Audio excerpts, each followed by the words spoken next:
जिंदगी एक भंवर है। हाँ बोलो शारदा। हेलो, कहाँ हैं आप? राजवीर रागिनी को मार देना चाहता है। रागिनी का फोन आया था मुझे। अब तुम ही देख लो शारदा। तुम इसी गाड़ी में मौजूद रहोगी, मैं अकेले उस काम को अंजाम दूंगा। हमें अलर्ट मिला है कि आज किसी मंत्री को मारने की साजिश रची गई है। शारदा को इस घर की दहलीज पे आने पर मजबूर कर दिया। अरे वो तो आती ही होगी। शारदा देवी, क्या हुआ सक्सेना जी? शारदा जी को गोली मार दी गई है। अरे हाँ भाई, it's an emergency, I told you है। मुख्यमंत्री को गोली लगी है, मुख्यमंत्री को। It's an emergency. देखिए, शारदा देवी के ऊपर गोली चली है बलदेव सिंह के घर के सामने। शारदा देवी सिक्योरिटी की परवाह ना करते हुए बलदेव सिंह के घर के लिए निकली थी, तो शक तो बलदेव सिंह के ऊपर ही जाता है। और हमारे पास बोलने के लिए एक मुद्दा भी होगा कि बलदेव सिंह इस प्रदेश में चुनाव चाहते हैं। वो किसी भी तरह सरकार को बदलना चाहते थे। शारदा देवी बलदेव सिंह की पत्नी जरूर थी, लेकिन जिसे सत्ता का लालच हो, उसकी नजर में रिश्ते की कोई अहमियत नहीं होती। बिल्कुल सही समझ लीजिए रजनी वर्मा। देखें, हम खुलेआम तो कुछ नहीं कह सकते, लेकिन इशारों इशारों में अपनी बात कह जाना हम जैसे राजनीतिज्ञों की कला भी होती है, और हमारा जन्मसिद्ध अधिकार भी है। बात को घुमाकर ही कहना पड़ेगा कि जो तथ्य सामने आए हैं वो बलदेव सिंह की तरफ इशारा करते हैं। लेकिन जब तक छानबीन पूरी नहीं हो जाती, कुछ भी कहना बहुत मुश्किल है। देखिए, कहने का दूसरा तरीका यह होगा कि राज्य की जनता आवाज उठा रही है कि शारदा देवी के हमले के पीछे बलदेव सिंह का हाथ था। जनता का मानना फिलहाल यही है कि इसके पीछे बलदेव सिंह का हाथ है, लेकिन हमारे कहने से ये बात सच तो नहीं हो जाएगी ना। पुलिस छानबीन कर रही है, जो भी सच्चाई होगी सामने आ जाएगी। अब तक तो बात हर तरफ फैलने लगी है। हाँ, बात तो फैलनी है। देखना, अब राजनीति का दौर बदलने वाला है। शारदा देवी राजनीति का दौर बदलने आई थी ना, अब दुनिया से रुखसत होने वाली है। यही होता है, ईमानदारी का ढोल पीटने वाले आते हैं और चले जाते हैं, और राज करते हैं हम जैसे लोग।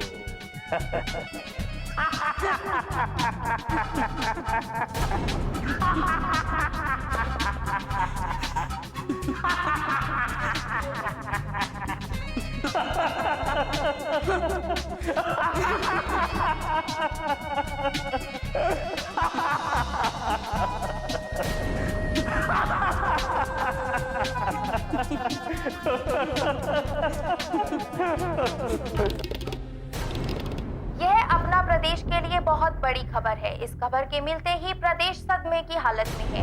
हर तरफ अफरा तफरी छाई हुई है और पुलिस जल्द से जल्द सच्चाई तक पहुंचना चाहती है, लेकिन अब ऐसा लगता है कि वो रास्ते भी बंद हो गए हैं। हम आपको पूरा मामला तफसील से बताते हैं। शारदा देवी को गोली मार दी गई है।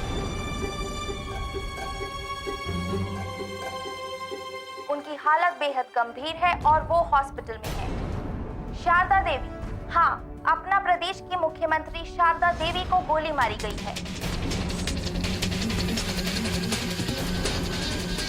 और गोली मारी है नागा पांडे ने, जो कि बहुत पुराना हिस्ट्री शीटर है।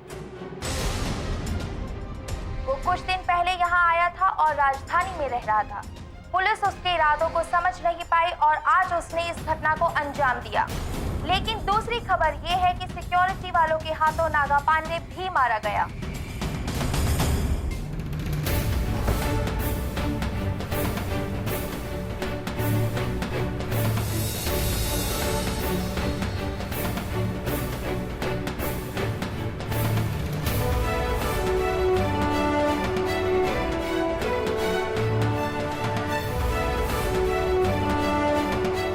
पुलिस अब इस सच्चाई को जानना चाहती है कि नागा पांडे से इस काम को करवाने वाला कौन है, इसके पीछे किसका हाथ है।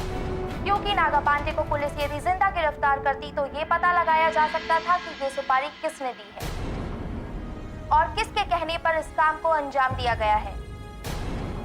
लेकिन नागा पांडे अब इस दुनिया में नहीं रहा। क्या पुलिस इस सच्चाई तक पहुंच पाएगी? लेकिन उससे बड़ा सवाल ये है कि शारदा देवी घायल हॉस्पिटल में पड़ी हुई हैं। क्या डॉक्टर्स उनकी जान बचाने में कामयाब हो पाएंगे? क्या उनकी जान बचाई जा सकेगी? पर माँ, सवाल तो ये है कि आंटी जी घर से निकली क्यों और किससे मिलने गई थी वो? पता नहीं, पर जो बातें सामने आ रही है उससे तो यही पता चल रहा है कि उन्होंने आदित्य की बात भी नहीं सुनी और घर से निकल गई। वो बलदेव सिंह के घर की तरफ जा रही थी। माँ, लेकिन क्यों? पता नहीं।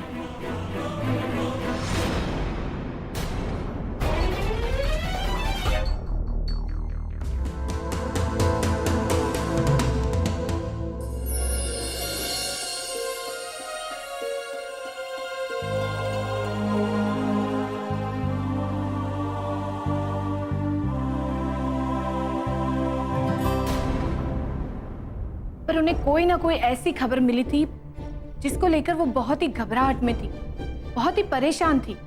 उस वक्त गृह मंत्री जी का भी उनको फोन आया था, पर बाद में करूंगी ये कहकर उन्होंने फोन काट दिया। गृह मंत्री जी को कहां पता था कि वो उस वक्त अकेली ही घर से निकल पड़ी है, बिना किसी सिक्योरिटी को बताए, बिना किसी पुलिस को इन्फॉर्म किए। तो अच्छा था कि उनकी पर्सनल सिक्योरिटी उनके साथ थी। जिस वक्त ये हादसा हुआ उस वक्त वो बलदेव सिंह जी के घर के बाहर थी और जैसे ही वो घर की तरफ बढ़ रही थी उन पर गोली चलाई गई।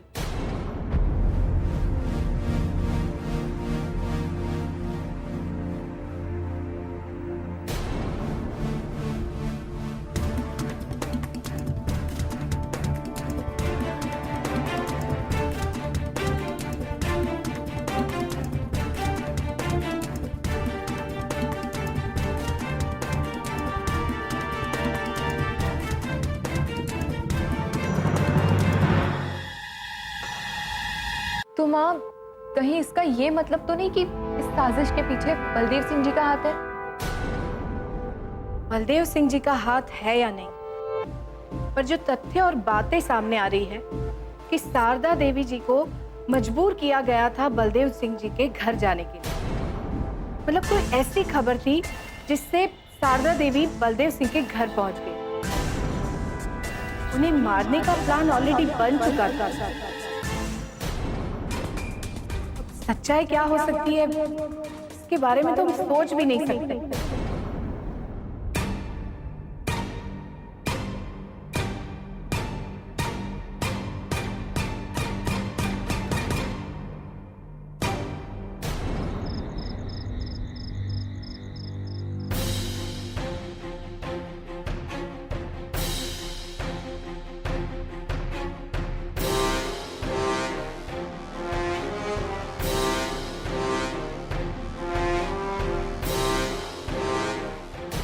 मुख्यमंत्री जी की हालत कैसी है अब? ऑपरेशन चल रहा है मैडम, गोलियां निकालने की कोशिश हो रही है। अभी तक डॉक्टर्स ने कुछ कहा नहीं है। भगवान उनकी रक्षा करना। मैडम, हम भी तो यही प्रार्थना कर रहे हैं कि माँ जी की जान बच जाए। 2 गोलियां लगी हैं उन्हें। आप लोगों ने देखा उन्हें? नहीं मैडम, हमारे आने तक उन्हें ऑपरेशन थिएटर में ले जा चुके थे। गोली कहाँ लगी है, उन्हें बचाया जा सकेगा या नहीं, इस बारे में अभी कुछ नहीं कहा जा सकता। रिसेप्शन पर भी इसी बात की इंक्वायरी के लिए बार-बार फोन आ रहे हैं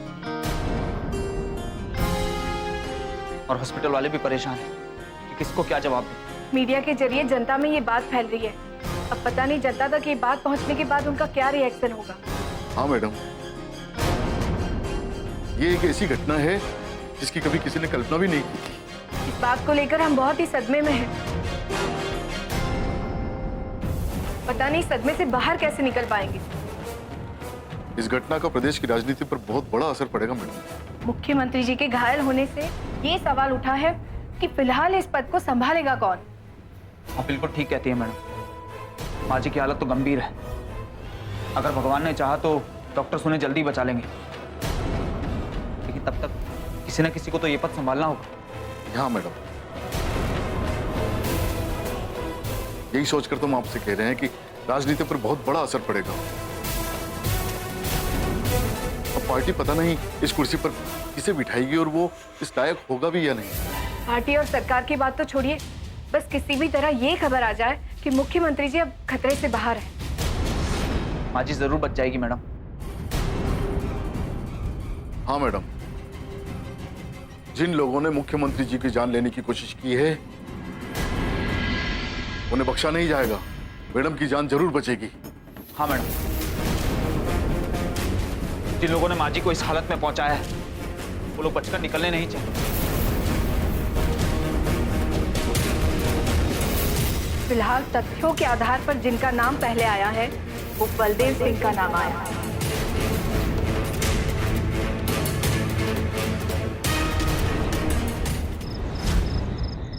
अब शारदा जी की तबीयत कैसी है?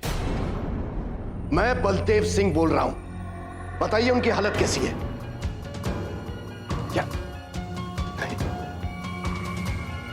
ऐसा नहीं हो सकता। देखिए, आप कुछ भी कर कर हमारी शारदा को बचा लीजिए। हिम्मत से काम लीजिए सर जी। अरे कैसे हिम्मत से काम लूं? मैंने ही शारदा से कहा था कि वो यहां आकर राजवीर को रोके, लेकिन मुझे क्या पता था कि वो यहां आएगी और उस पर गोली चल जाएगी।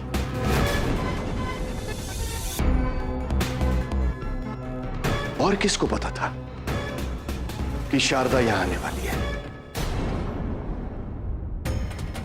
सोनाली, कहीं तुमने तो किसी को नहीं बताया कि शारदा यहां आने वाली है? नहीं पापा जी, मैं तो खुद इस बारे में कुछ नहीं जानती।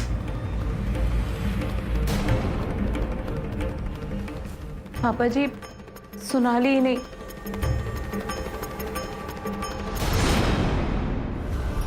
हमें भी नहीं पता था कि हाँ जी यहाँ आने वाली है। क्या बकवास कर रही हो?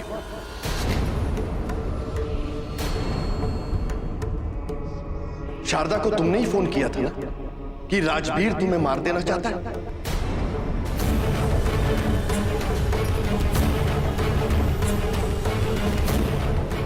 नहीं पापा जी, हमने उन्हें फोन नहीं किया था। राजवीर भी हमसे यही पूछ रहे हैं। हमें तो पता भी नहीं था पापा जी।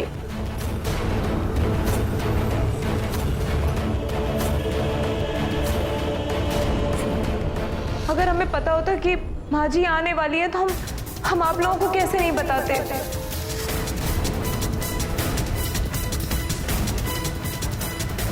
इसका मतलब है शारदा को फोन करके तुमने नहीं बोला था? नहीं पापा जी।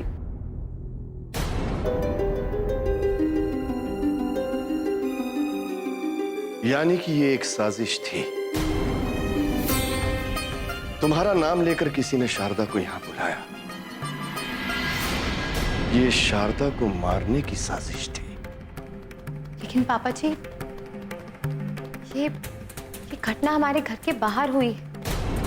हो सकता है इस घटना के साथ आपका भी नाम जोड़ा जाए। हो सकता है। जानबूझकर ये साजिश रची गई थी। एक तरफ शारदा को मारने की साजिश और दूसरी तरफ इसमें मुझे फंसाने की साजिश। लेकिन मैं शारदा को कुछ नहीं होने दूंगा, कुछ नहीं। मैं हॉस्पिटल जा रहा हूं।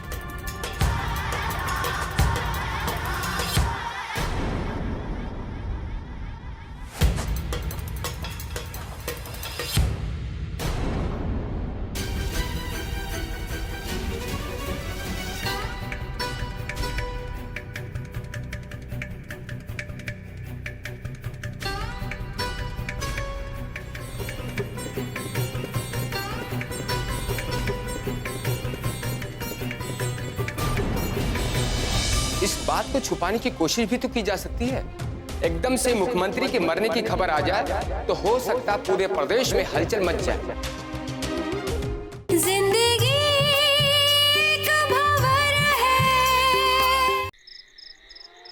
अपना प्रदेश की मुख्यमंत्री श्रीमती शारदा देवी के ऊपर हुए हमले की वजह से राजनीति की गलियों में हलचल सी मची हुई है।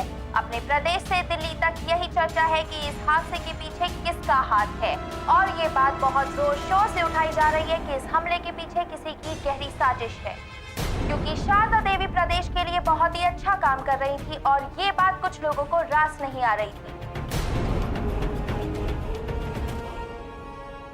फिलहाल शारदा देवी की हालत बहुत ही गंभीर है और डॉक्टर उन्हें बचाने की पूरी कोशिश कर रहे हैं,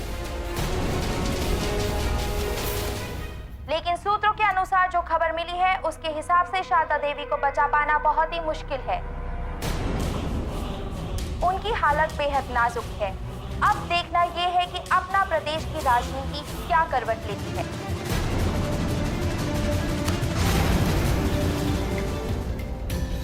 क्या सोच रहे हैं शंकर प्रसाद जी?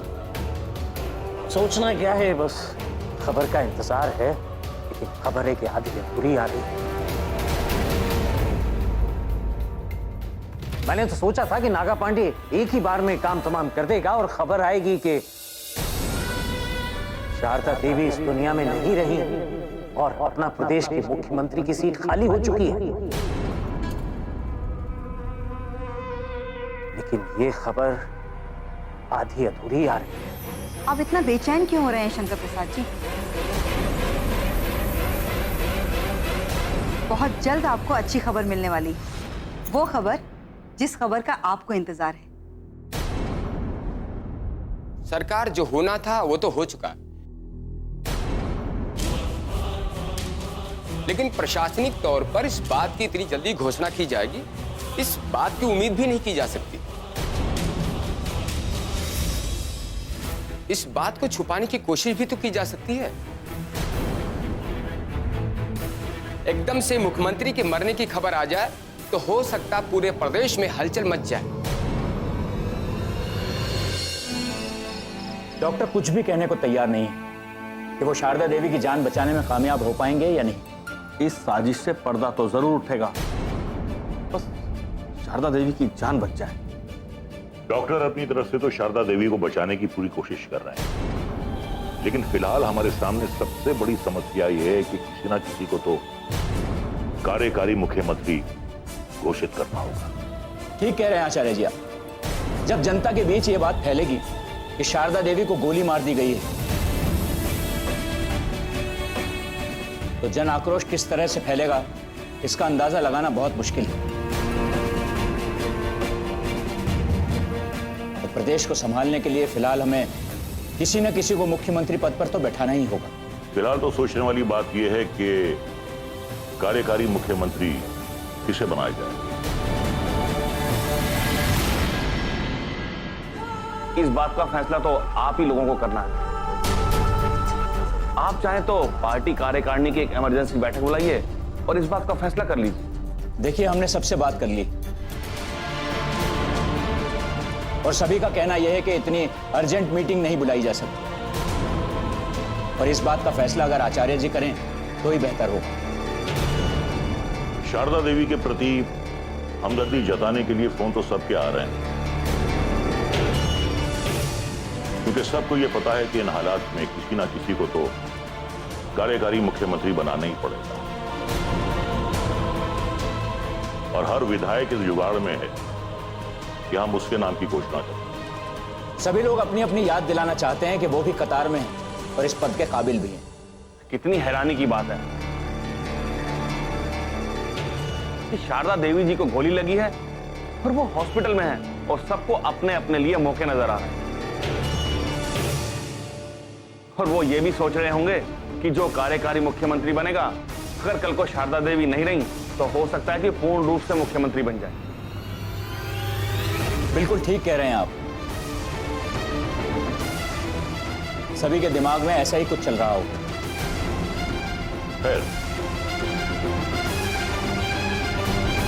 फिलहाल मैं आप दोनों की ये राय जानना चाहूंगा कि कार्यकारी मुख्यमंत्री पद के लिए किसके नाम की घोषणा की जाए।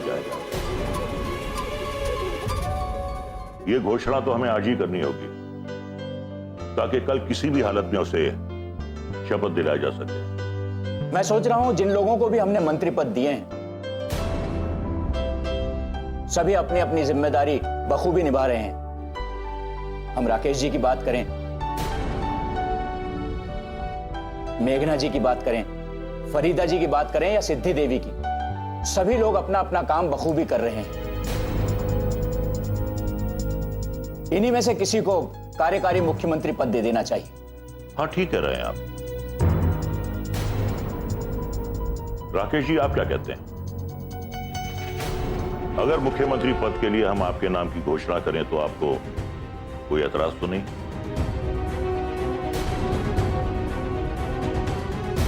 जो भी कदम उठाना होगा बहुत सोच समझ कर उठाना होगा। फिलहाल तो मुझे उस खबर का इंतजार है जो अब तक नहीं आई। जिंदगी देखिए, मुझे कोई ऐतराज नहीं है, लेकिन अगर आप मेरी बात मानेंगे तो मैं चाहता हूं कि कार्यकारी मुख्यमंत्री के लिए मेघना जी को शपथ दिलाई जाए। मैंने उनके अंदर काबिलियत देखी है, वो बहुत शिद्दत से काम कर रही है।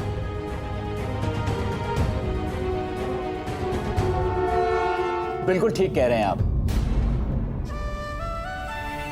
मुझे भी यही लगता है कि मेघना जी को कार्यकारी मुख्यमंत्री पद दे देना चाहिए। ठीक है, अगर आप दोनों ने सोच ही लिया है तो मुझे कोई एतराज नहीं। देवराज जी, काम कीजिए, आप फौरन एक प्रेस कॉन्फ्रेंस अरेंज कीजिए और उसमें मेघना देवी को कार्यकारी मुख्यमंत्री बनाने की घोषणा कर दीजिए। ठीक है आचार्य। ये बात सही कही तुमने ललित।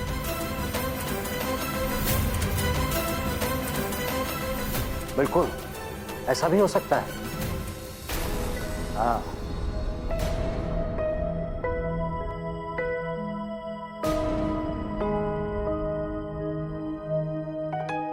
अब आप क्या सोच रहे हैं? मैं क्या सोचूं? अब सोचना तो पार्टी को है कि मुख्यमंत्री का पद कौन संभालेगा। अब देखना यह है कि इस बारे में पार्टी क्या फैसला लेती है। आप इस बात के लिए अपनी दावेदारी क्यों नहीं पेश करते? आप भी अपनी दावेदारी पेश कीजिए। आप तो इस प्रदेश के पूर्व मुख्यमंत्री रह चुके हैं, आपको तो प्रदेश संभालने का अनुभव भी है।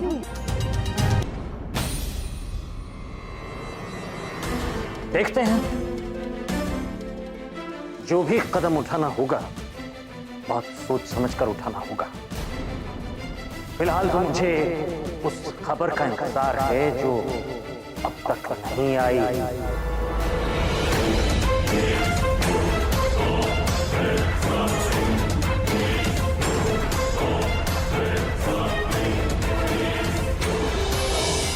हम इस घर की बहू हैं और इस नाते हम इस घर के वफादार भी हैं।